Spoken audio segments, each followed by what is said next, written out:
Alright everybody, this is David Hood with TigerNet. We're here live at Doug Kingsmore Stadium with the baseball team. We're going to be watching along with the baseball team here as they watch to see who comes to Clemson this weekend for the NCAA Regional. To the NCAA Baseball Championship Selection Special, presented by Capital One.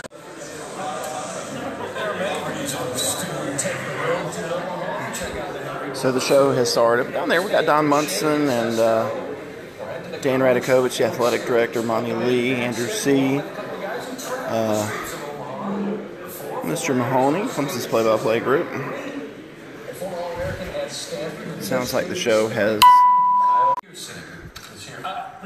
started. The biggest question you want answered is where do we do with these marquee programs? I think about programs like Miami, South Carolina, Texas A&M. It's gotten so hard to get into this tournament. I mean, for me, it's the bubble this year. And it's kind of the big question around here is if South Carolina makes this tournament, do they come to Clemson? We saw a handful of teams that would not have made the tournament. And they steal some bids over the weekend that really shrunk that bubble. We'll see what Rico LeCompte from Channel 4 is late. What the field looks like as well. Here's how the field is set. Again, 64 teams, 16 different 14 regionals played at campus sites. One winner from each regional in double elimination goes to the Super Regionals. There are 8. Chris Williams sitting down there by Pat Kroll. He'll be key for Clemson if he can play this weekend. There advanced to Omaha to double elimination, 14 brackets. Again, we placed 2 teams in the best of 3 College World Series finals. So, without further ado, here are your top 8 national seeds. These are the seeds that if they keep winning, they will host until Omaha. The #1 overall seed, Oregon State, Pac-12 champions, 27 wins in league play. The most complete team in the country. There are no buts here. They have a little bit of everything. 10-year anniversary of the last of back-to-back national championships for the Oregon State Beavers. Again, 27-3 in league play. The #2 national seed is North Carolina. Missed the tournament the last 2 years. Back in the field, back with the #2 seed. These are for North Carolina, too. Over the course of the year, they lost just one. I'm going to walk down the stairs here real quick. Dan Radakovich. Coaches. See that ball right there? Looks like a rose.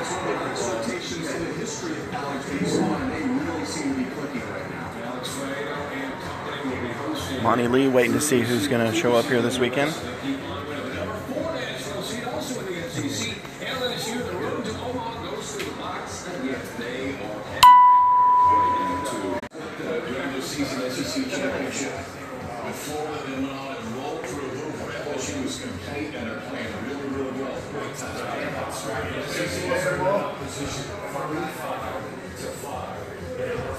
National seed was Texas Tech, made College World Series twice in the last 3 years.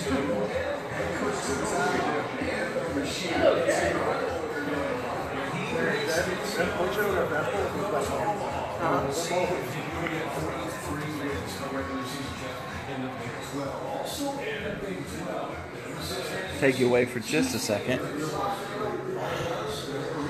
Here's the board with World Series appearances in NCAA tournaments. That's going to go up to 42.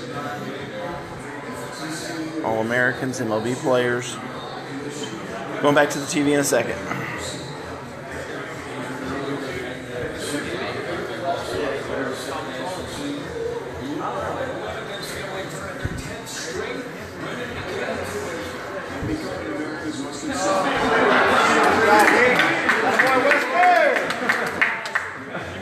Back away with 2 strikes. Nice job.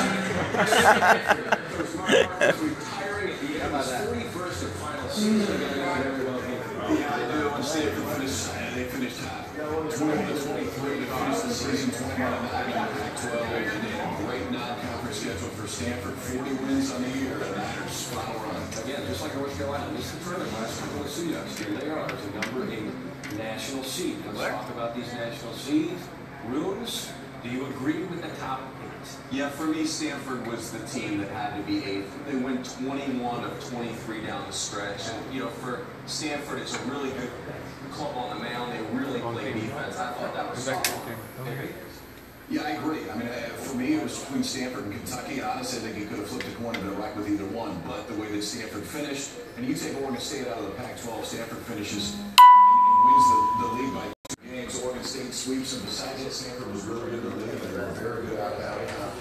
How much does it really matter? The last 13 national champions have been top 8 national seeds. Does it even matter? You know, it's your home, and it's going to be a twist on your home. You already keep your phone off, but people are doing it, so maybe it doesn't matter as much. Yeah, numbers would tell us that it doesn't matter as much as maybe we would think. Coaches would tell you, I prefer to play all for 2 weeks if I can.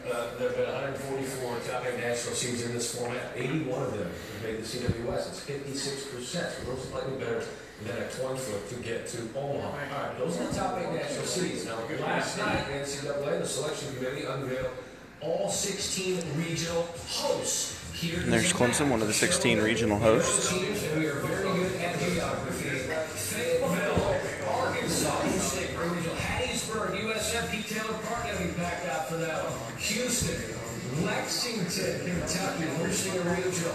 Long Beach and Blair Field going to be hosting. Tallahassee, Florida State coming in and hosting well.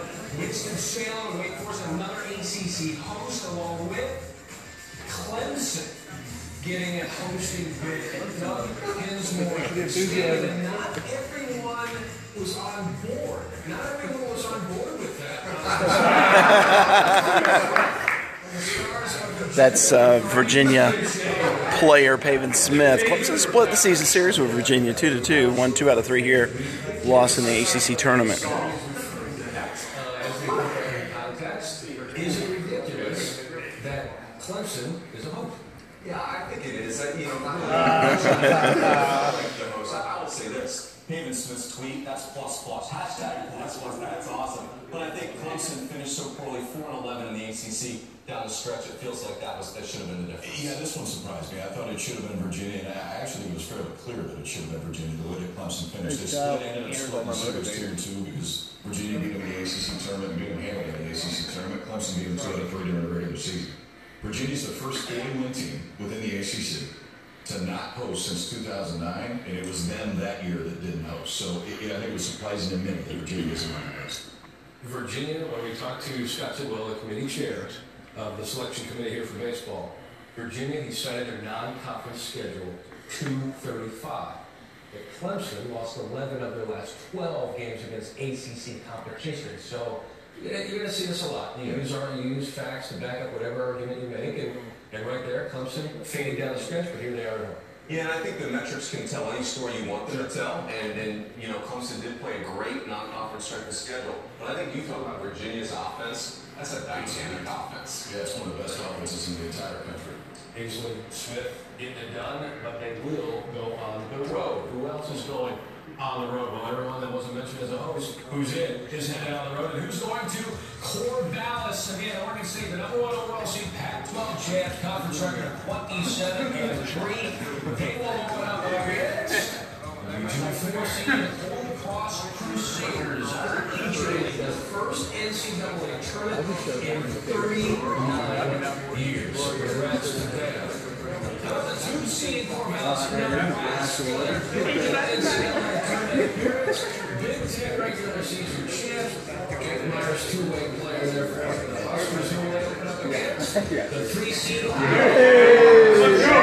What up, Yale? Dada and the Yale boys.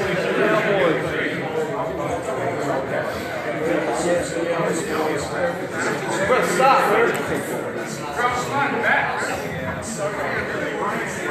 all right, still here with the Clemson baseball team. They've just announced the Corvallis Regional.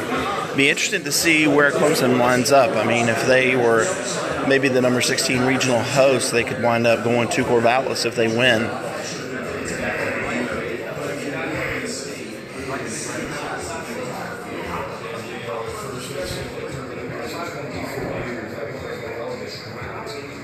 So Clemson may be next.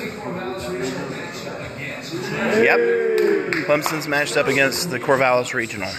NCAA tournament appearance. Got that good pitching staff. Again, lost 4 of the last 5 series. Let's not rehash that. They are in. They are hosting, and they will. We now see who's coming. UNC Greensboro. First NCAA tournament appearance in 20 years. They'll play Friday at 7 against UNC Greensboro. Vanderbilt. Tim Corbin, Jack Leggett disciple, bringing the Commodores to Clemson. In the NCAA tournament, their 16th overall appearance. St. John's. The 3-seed St. John's out of the Big East. Strength of schedule certainly not in favor of that selection. I had wondered if South Carolina was going to make the tournament, if they would be here.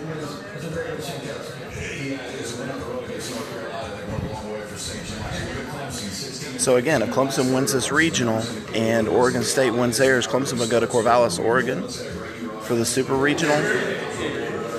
If Oregon State loses their regional, Clemson wins, Clemson will play here. It's really interesting because for Vandy, if they win game 1, somebody is going to see Kyle Wright in game 2. Kyle Wright could be the first pick in the draft this year. In St. John's, that's the best hitting team in the tournament, batting average-wise. So again, the Super Regional matchup would be, if it goes chalk, would be Oregon State and Clemson there. Again, we shall see. Who do you like coming out of those two if prepared? For me, Oregon State, I can't see a way Oregon State doesn't make it to Omaha. But to KP's point, Vandy is staring. That's the one that gets me. St. John's is, they're top 10 in ERA, top 10 in batting average in the country. The only team that can say that.